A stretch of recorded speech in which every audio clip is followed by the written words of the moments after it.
प्रकारची एक कैलासवासी उत्तमराव पाटील जे विविध उद्यान आहे सध्या ती धोक्यात झालेलं आहे. त्याच्याबद्दल हे उत्तमराव पाटील उद्यान जे आहे हा बायोडायव्हर्सिटी पार्क आहे आणि माझ्याच प्रयत्नाने खरं म्हणजे तत्कालीन जिल्हाधिकारी अश्विनी जोशी होत्या त्यावेळेला हा जो खाडीच्या बाजूचा जो पट्टा आहे तिथे तो डम्पिंग पट्टा झाला होता आणि त्याच्यामुळे त्यांनी पण सुचवलं की सामाजिक वनीकरणाच्या माध्यमातून या ठिकाणी आपण जैवविविधता प्रकल्प सुरू करू आणि त्या दृष्टीने आम्ही पावलं उचलली. बरंचसं DPDCने देखील मदत केली, निधी दिला.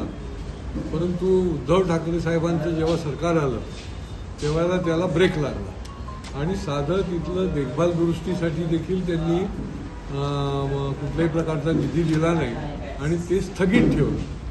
आता पुन्हा नव्याने गेल्या आता 6 महिन्यापासून आम्ही सामाजिक वनीकरणाची मुदत संपली म्हणून आता कांदळवन डिपार्टमेंट जे आहे त्यांच्याकडे ते हँडओव्हर करून त्यांच्याबरोबर आमच्या 3 मीटिंग झाल्या.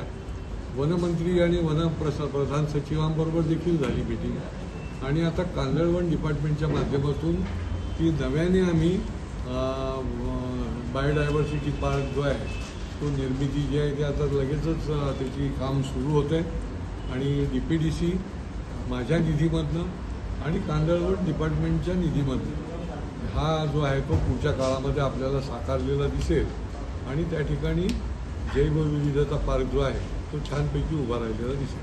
साहेब पण तिथे अतिक्रमणाचा विळखा पण पडलेला आहे आणि त्याच्यामुळे त्या उद्यान ते भकास झालेलं वाटतंय. अधिकृतरित्या कांदळवन डिपार्टमेंटला एकदा हँडओव्हर झाला की जे अतिक्रमण आहे ते सगळं निघेल आणि केवळ त्या ठिकाणी बायोडायव्हर्सिटी पार्क जे आहे त्याची निर्मिती जी आहे ती होणार आहे.